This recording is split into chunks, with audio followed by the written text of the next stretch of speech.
You're listening to Daily Sip with Marcel, giving you morning moments of insight, laughter, and a little something to stir the soul.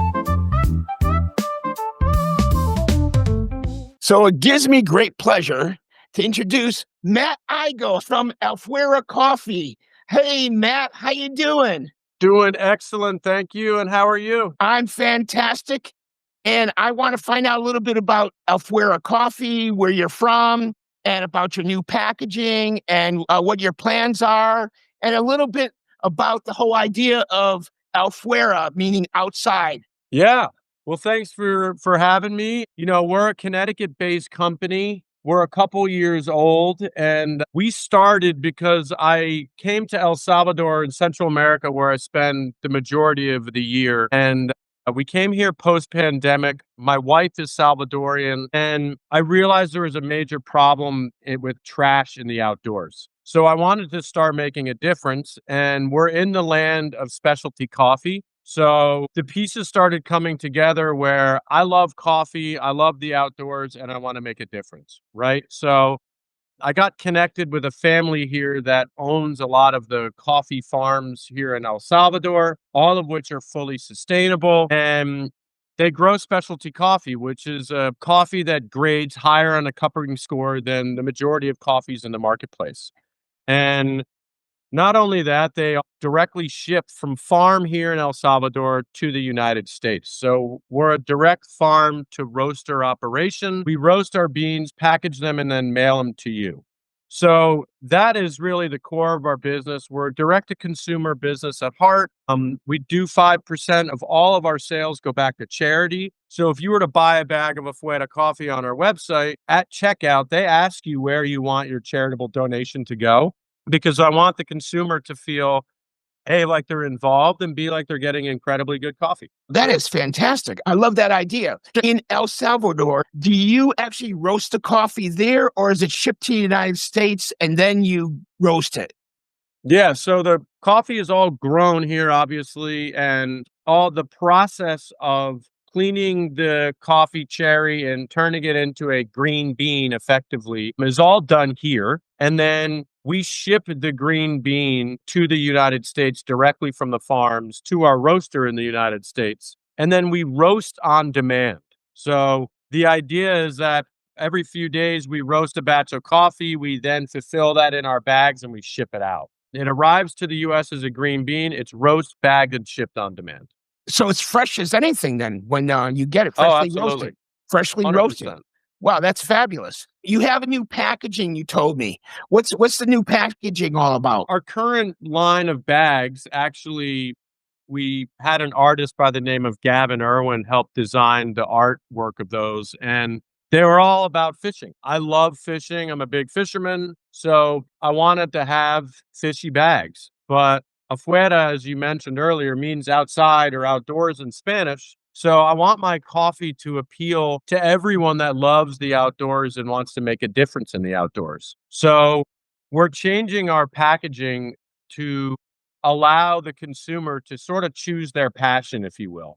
And so we're going to have one evergreen bag that will talk about where we source our coffees from and our mission and everything. But then we're going to have a fully compostable label that will be printed basically on top of the bag, where we'll be able to change your passion. So for example, we'll have a fish series. We're going to have a signature series. We may have a hunt series. We may have a bird series. We may have a dog series, a surf series, a camp series. So there's so many passion niche sports out there that are fueled by coffee, and people that really love the outdoors and want to make a difference. So we want to be that coffee in everyone's Yeti mug, and we want to fuel their adventures and give back to the place that we love most. That is fantastic. I love it. I love that whole idea. And that you basically can have like customized labels for your individual coffee that's sent to the consumer.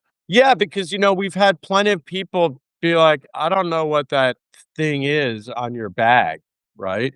Mhm. And, you know, as a business owner, it's like you got to listen to your consumer, right? And it's Right. like, well, don't you know that's a big tarpon? Well, maybe these people have never fished a Fish day in their tarpon, right. life, Yeah, right. right? Exactly. But maybe they love butterflies, or they love birding, or they love camping, or they love being outside in some capacity, Right. walking their lab with a cup of coffee in their hand, right? So, like, I don't want to not cater to those people. And what I want to do is our charities will give back to align with those passions. So, right now, we're a 1% for the Planet partner, but we also support Captains for Clean Water and Bonefish Tarpon Trust and Keep Fish Wet. So these are very fishy organizations outside of 1% for the Planet. So our charity will align with our passion sport, if you will. So as we introduce something around birding, if you would, as an example, the charity would go back to things like the Audubon and the birds associations and things that consumer feels like, hey, this is speaking to me and my money's going back to a cause. I love it. That is fabulous. That is a great way of doing that, and it really connects with your fan base and your customer and who they are and talks to them. I love it. So listen, so you're a fisherman. Tell me about, fishing. Have you gone fishing lately? Well, the fishing here in El Salvador is incredible. I'm a born in the Northeast guy from Connecticut. I fished the Long Island Sound my whole life. Striped bass are like near and dear to me. I love them.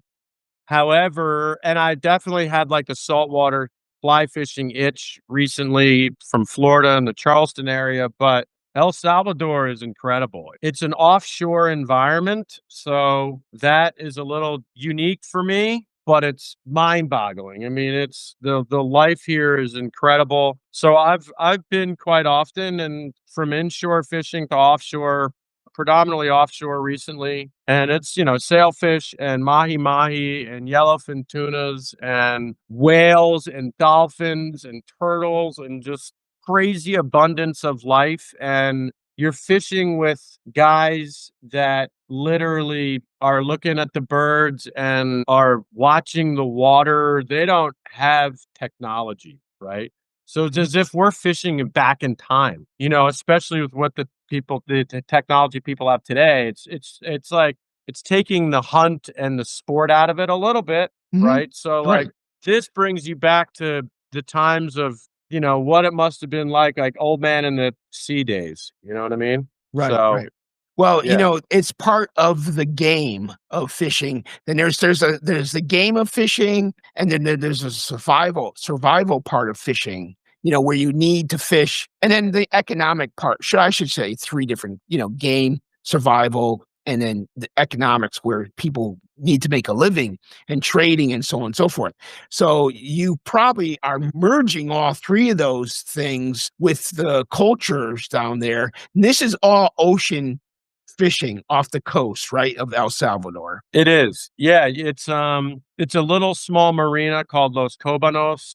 It's pretty close to the border of Guatemala, and they push tangos right off the beach into the ocean. It's also a surfing mecca, so you can imagine the surf that you're contending with to get out there, Oh, right? wow. So it's a electronics don't do you any good there. This is a generationally taught thing that these guys are fishermen 360 something days a year, and it's just in their DNA, right? And the difference is that you're right, it's the hunt, it's the sport.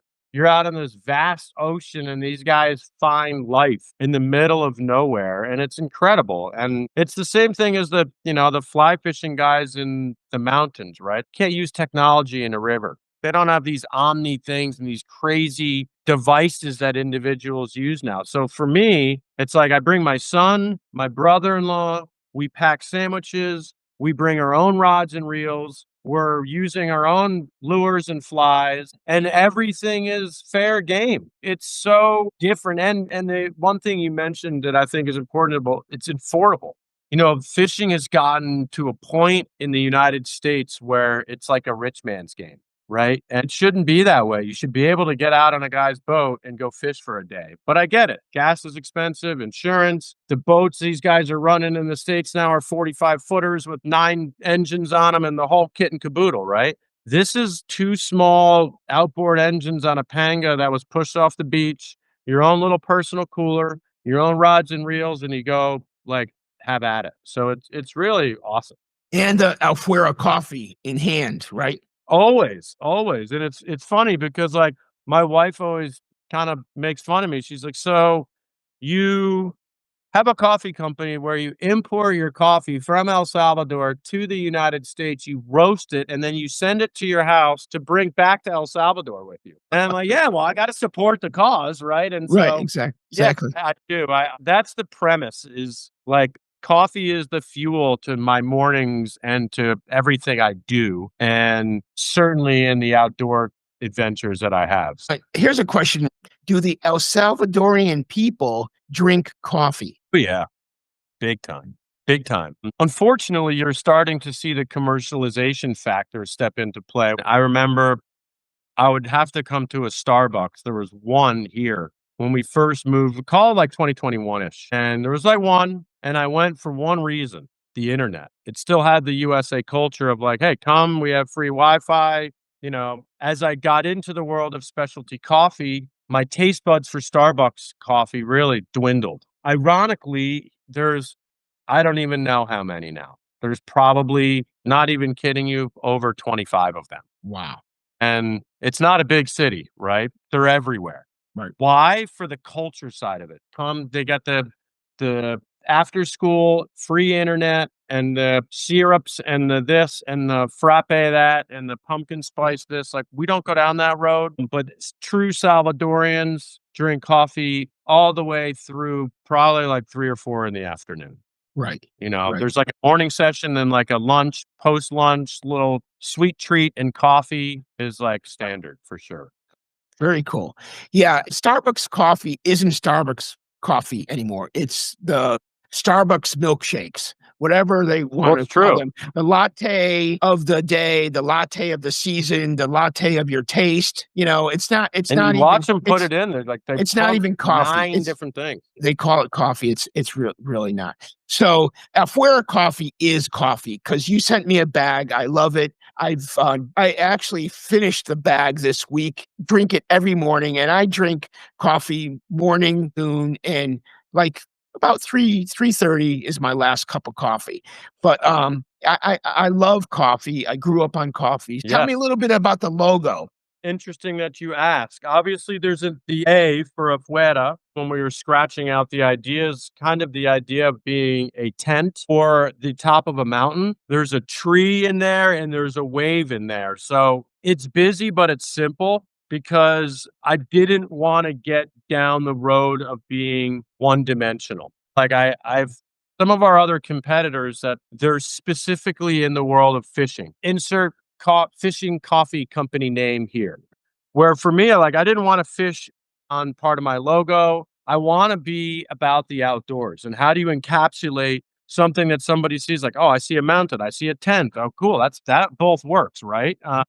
This little tree like resembles like the outdoors, the wave. Some people just see water. So like the whole ethos is the outdoors. So it took us, I can't even tell you how long to land on it. And that's what I've learned is these things take forever. And it was one of those things where we thought we had it, and then it was like, you know what, man, we don't. And my partner and I were just like not there. And then, you finally have an aha moment. So appreciate that you like it. You're very, very welcome. Hey, man, I just want to take a break for our sponsor. And when we get back, let's talk a little bit about fishing.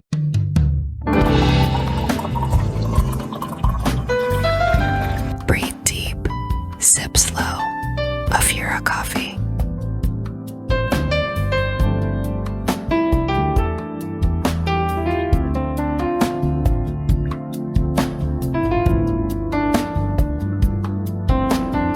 We only have a few more minutes. When you go fishing, what kind of gear do you use? So when we go out, we bring literally it's a panga that's 25 feet in length and probably 5 feet in width. So you're sitting on a bench, so you need to be comfortable, right? So we bring like a small Yeti cooler that has our sandwiches and our drinks. I bring one massive thermos filled with Afuera coffee. We have 2 trolling rods that we generally use as teasers, depending on what the weather is like. Those are, like 5.5 foot, 6 foot trolling rods, a little shorter, and They have Shimano TLD 25 reels on them, nothing crazy. And we troll those in the back spread. We have a couple other ones that we have sort of as our spread in the back. We're trolling skirted baits. We don't use any like live ballyhoo or anything. Everything's artificial. And then my brother-in-law, one of us has a spinning rod generally, and one of us has a fly rod because there's a bimini on the boat for sun protection, and up in the bow is like a big hook anchor and all sorts of stuff. So it's a little bit feisty for space. So the spinning guy is sort of in the back, and the guy with the fly rod, which I generally have a 12 weight, is up on the front. And I will say, it's one of those things that it's not a precision game of like, hey, 1 o'clock, you got a fish, come and throw it 40 feet, right? It's more like strip a bunch of line out and get it in the water. And these fish are so ferocious and like alive that they will destroy it, right? And then it's just a matter of trying to not make the rod, the line, or anything else break. Oh, yeah. That's a lot of fun. So Yeah. what is a day catch like? What are you bringing in? It's a matter of what we need to tell the guys to stop bringing in many a times. I mean, Really? we'll try to keep a couple of mahi-mahi and a couple yellowfin tuna for the table, and maybe a couple for like a vacuum seal, and that's it. But I And mean, if it were up to these guys, they would sink the boat. Oh, yeah. What size? What size are we bringing in? The mahi-mahis range from 15 to 40 pounds. Yellowfins average like 40 to 60. And the sailfish are Pacific sailfish, so they like don't even look at these, but they're anywhere from 80 to 150. So Really? So on the trolling, are you using cable or wire? No, all regular monofilament. We use 30-pound test line and then 80-pound leader on top. Wow. How about on the fly rod? You said 12? Yeah, it's a 12 weight. We've got like 60-pound shock tippet, and then our bite tippet is 20 pounds. So it's nothing crazy. Wow. And the spinner rod that's going out, what is he doing? That's like 15-pound test. It's braid, but then we put 20-pound fluorocarbon leader on. Wow. That's a lot of fun. When you get something on the end of that, you are having fun. You're having fun. Hold on, baby, Exactly. right? Well, listen, Exactly. Matt, I go. You got it, Marcel. I love it. Thank you for spending the time with me today at Daily Sip. Appreciate it. And this is Daily Sip with Matt Igo from Afuera Coffee. Thank you so much, Matt. God bless you. God bless your family. Safe travels. Back at you. We'll catch you around, okay? Thanks so much. Happy holidays, and thanks for everything. Happy Thanksgiving. Happy Thanksgiving to you and Back your at family. you. Take care. Bye-bye.